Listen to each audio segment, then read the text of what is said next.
नमस्कार, मैं GRS news के लिए गिरीश सिकरवार। आज के इस ब्लॉग में मैं बात करने वाला हूँ मोदी जी की विदेश यात्रा की, जिस यात्रा को लेकर पूरे देश में कौतूहल का विषय है कि आखिर अमेरिका में गए प्रधानमंत्री जो कि अमेरिका के बुलावे पर ही वहाँ गए हैं, तो उनको किस प्रकार का किस तरह की वो समझौता अमेरिका से करेंगे और उससे देश को क्या लाभ होने वाला है। वैसे तो जिस तरह की वहाँ से संकेत सुन रहे हैं कि अमेरिका की 75 सांसदों ने पत्र लिखकर अपने देश के राष्ट्रपति जो बाइडेन से अपील की है कि वो भारत के प्रधानमंत्री मोदी से जब भी डिनर या अन्य मुद्दों पर बात करें तो वो वहाँ की धार्मिक स्वतंत्रता, मानवाधिकार और अल्पसंख्यकों के प्रति वैमनस्यता को लेकर प्रश्न जरूर पूछे, क्योंकि जिस तरह की भारत में परिस्थिति है, खासकर मुसलमानों की, उसको लेकर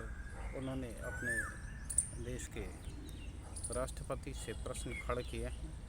और उन्होंने कहा कि वो इस बात के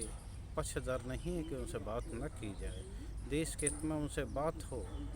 लेकिन कम से कम इन मुद्दों पर बात ज़रूर हो। जबकि उन्हीं 75 में 2 सांसदों ने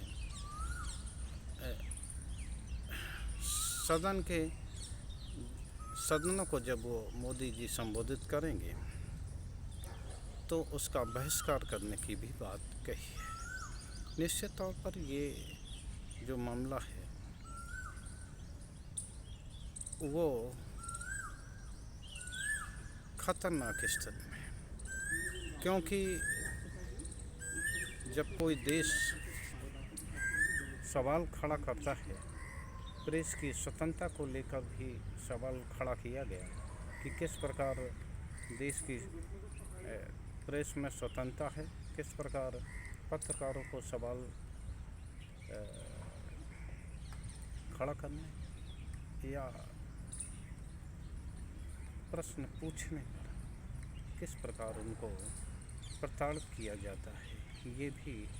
बात उन सांसदों ने अपने राष्ट्रपति से पत्र लिखकर कही है। वहाँ जो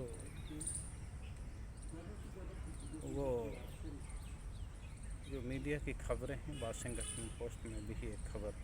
छपी है जिसमें कि 1 घंटे का इंटरव्यू देश के प्रधानमंत्री का लिया था। इस अखबार को दिए गए इंटरव्यू में उन्होंने विस्तार से चर्चा की थी, लेकिन अब उस चर्चा में धारा 370 आदि के प्रश्न हैं जिन पर कि मोदी ने शांति धारण करना ही उचित समझा है। हालांकि अब देखना यह है कि क्या परिस्थिति होगी। कई सामाजिक संगठनों से, प्रवासी भारतीयों से, तमाम तरह से देश के प्रधानमंत्री मिलने वाले हैं, देश के चुनिंदा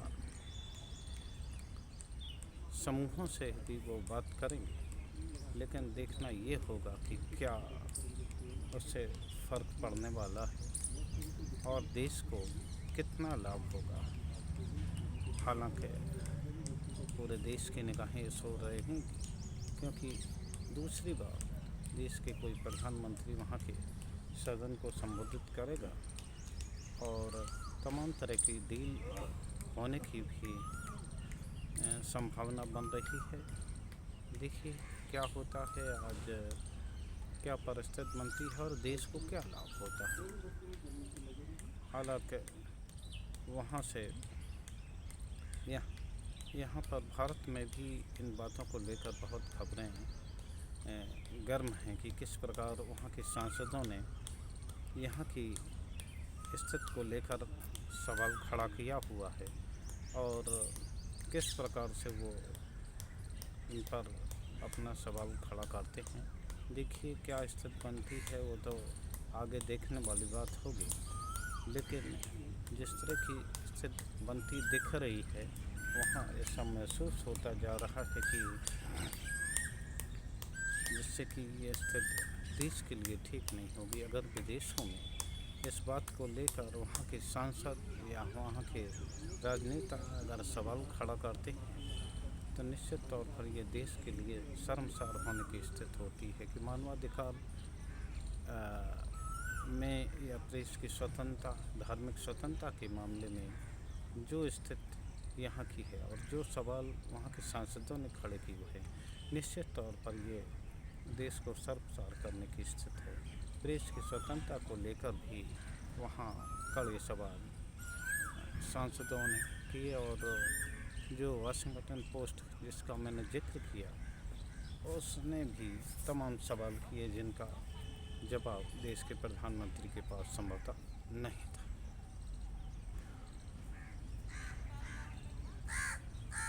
वैसे गर्व की बात होना चाहिए कि देश के प्रधानमंत्री ने वहाँ योग दिवस में कार्यक्रम में भाग लिया। अब वो दोनों सदनों को संबोधित करेंगे देश के लिए। हालांकि ये बहुत अच्छी बात है, लेकिन जिस प्रकार से सवाल खड़े किए जा रहे हैं देश की धार्मिक स्वतंत्रता को लेकर,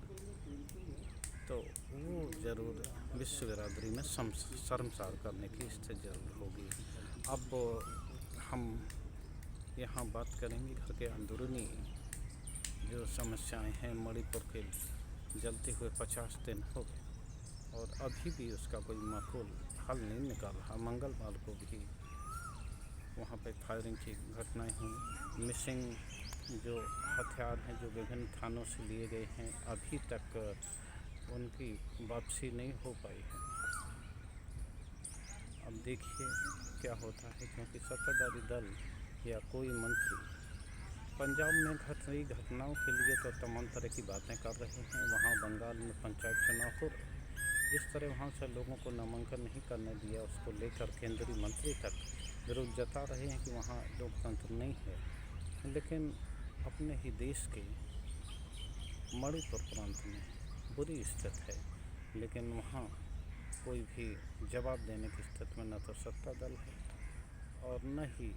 कोई केंद्रीय मंत्री किसी प्रकार का बयान जारी कर रहा है। अब देखना ये होगा कि वो देश की इस महत्वपूर्ण आबादी को, हालांकि वहाँ के मुख्यमंत्री बीरेंद्र सिंह ने भी कल एक चेतावनी जारी की कि वो शांति बना रखें। जो लोग उधम करेंगे, जो लोग वहाँ की व्यवस्था को ख़राब करने का प्रयास करेंगे, निश्चित तौर पर वो भुगतेंगे। ये धमकी तो ठीक लगती है, लेकिन जब वहाँ के विधायकों को या वहाँ के जनता को जब सरकार पर भरोसा नहीं है, तो ये ठीक रहता कि केंद्र सरकार या प्रधानमंत्री यहाँ जाने से पूर्व अपनी सरकार को कम से कम बर्खास्त करते और यहाँ राष्ट्रपति शासन लेके उन्हें अर्धसैनिक बलों को मणिपुर की स्थिति को सौंपा जाता या सेना को सौंपा जाता, जिससे कि मणिपुर की भी स्थिति सुधरती। लेकिन देखिए